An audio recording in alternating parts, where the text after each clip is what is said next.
The first trailer for Freeform's angsty teen romance, Cloak and Dagger, was released. Everything you need to know about this yin and yang duo next on ScreenJunkies News.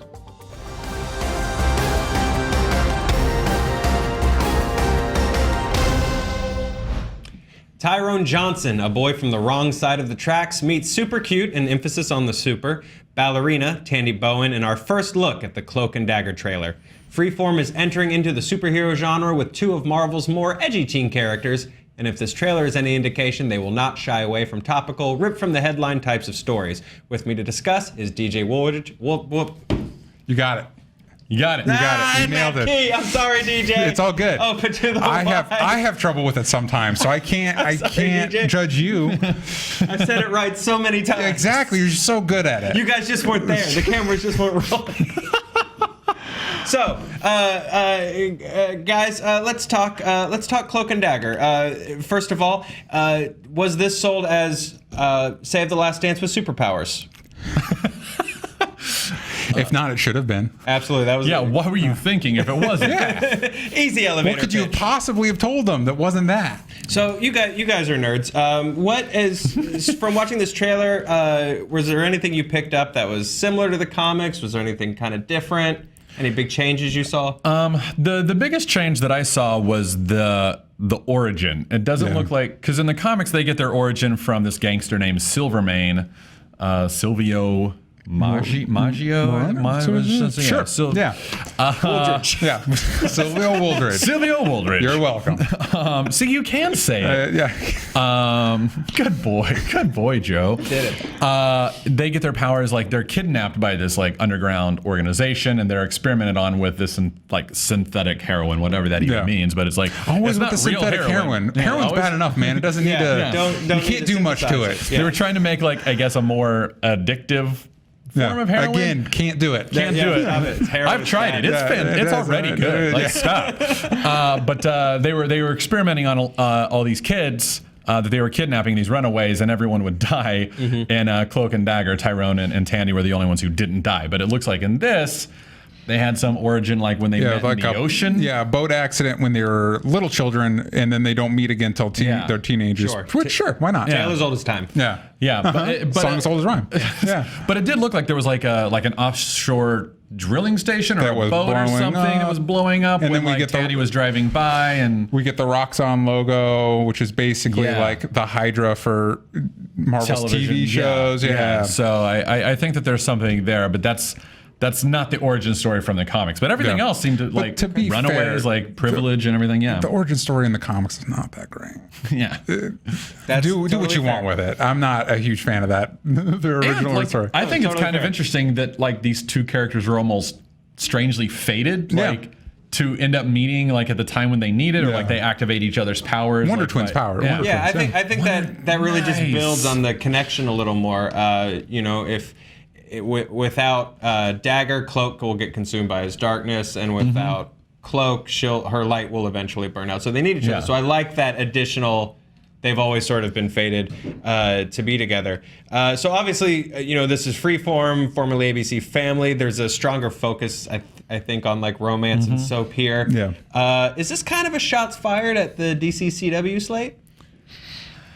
I don't know that it's a shots fired, but I do think that Freeform and Marvel TV are, I think they see the empire that CW and Berlanti has built over there, and they're like, they've got 4 shows, they've got Black Lightning coming, that's 5. Are we going to have a superhero show every single night on the CW? And I think Marvel's looking at that going, well, we got Agents of S.H.I.E.L.D. and a lot of Netflix stuff, but we have this whole ABC Family channel over here that we're doing nothing with. It's basically the CW. Yeah, there's an age range there too that they're not really hitting as hard as maybe the Berlantiverse is. Yeah, and then we're gonna get like the the New Power Warriors? Pack on Disney XD. Wait, are we getting no, I'm just saying that eventually every Disney network will have like 5 different Marvel shows, because now we're getting Runaways on Hulu.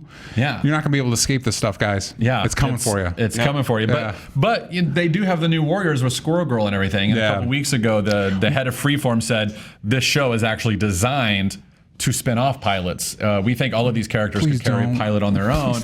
So my guess is this is like a backdoor pilot for Squirrel Girl to test her out, almost to like I think that they know how popular she is, but I think that some of the executives at the network are like, Squirrel Girl, we've never heard of her. Yeah, it'll be interesting because the New Warriors is the same network, but it looks like it's going to be very different. This is this is a lot more in line with the Netflix series. And New Warriors is going to be half-hour comedy, probably closer to Powerless on NBC. Yeah, Yeah, and this does definitely feel like sort of a connector almost between the Marvel Netflix series and say like season 1 of The Flash. Yeah. On DC, just in terms of the up romance, and you can kind of hear "I Don't Want to Wait for Our Lives to Be Over" in the background, which look, I dig, and you can watch us dig it every week on Screen Junkies Flash and Friends, where we talk about Flash and his friends.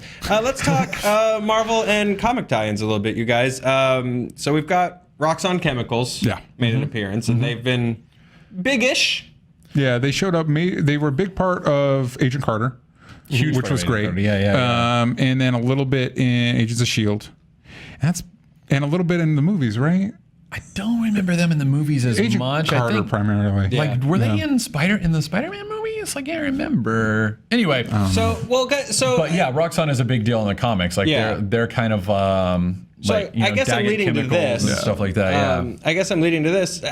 How much will this, do you think, connect to it won't connect to the MCU if we've seen how the superficial connections of Marvel TV to the MCU, but I guess in terms of the Marvel TV universe, how will these connect? Will they be major connections? Or are you going to see Quake? Do you need to? Or can this just live on its own? Not enough, man. They don't do enough of this stuff. Like, I love what CW is. Like, the fact that we had a character from a canceled DC show on NBC show up on Arrow. Like, DC's just killing it in the TV world. They really are. Yeah, and it's like, I was referring to Constantine, by the way, if nobody was with me on that one. Like, there's a real sense, like, I really feel like when I watch Powerless that, like, a version of Flash or Green Arrow could show up on that show. You know what I mean? Like, and you're slow. It's really cementing that you're never going to see any of these TV people. Like, if we can't get one of the, like, Daredevil or Punisher to show up on Agents of S.H.I.E.L.D., nobody's going to connect to Cloak and Dagger.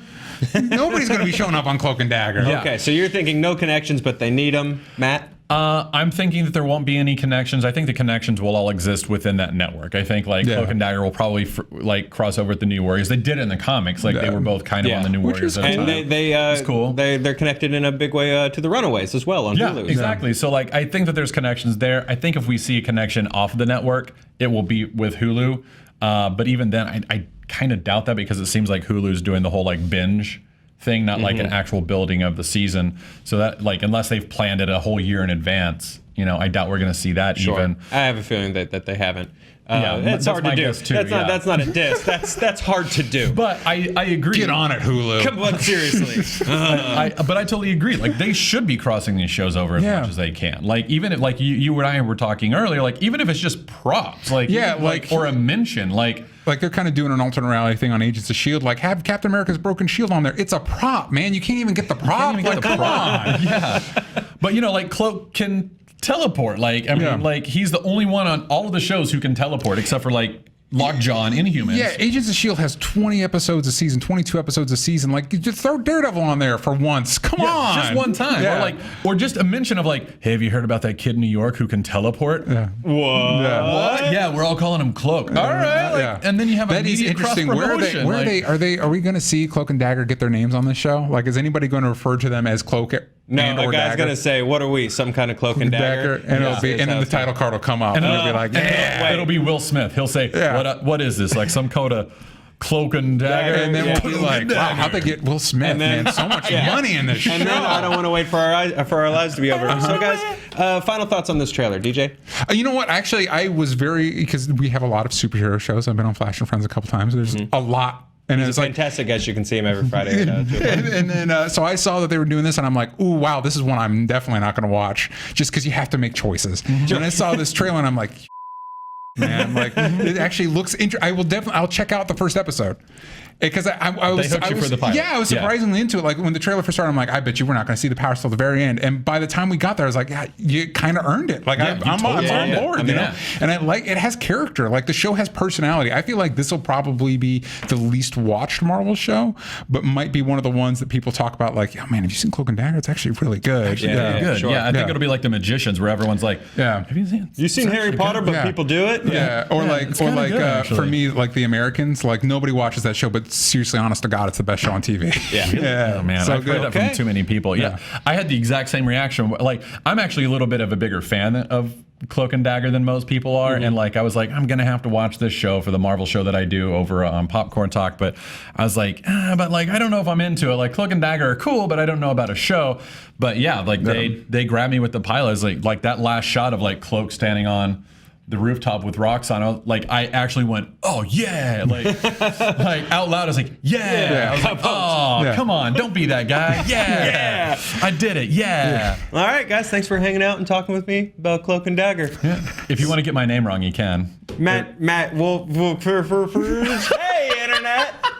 Are you excited about Cloak and Dagger? Do you think it should connect to more Marvel TV shows? Like, should Quake show up? Should the Runaways show up? Or should Cloak and Dagger just remain their own little teenage romance thing with just little kisses, just and then they're kissing? Or then Quake comes in and then Quake's kid, everybody's just kissing. Let us know in the comments. Like, where are you going? You're not done here. Like and subscribe. Click around here for more Screen Junkies news. We'll see you guys later. Bye.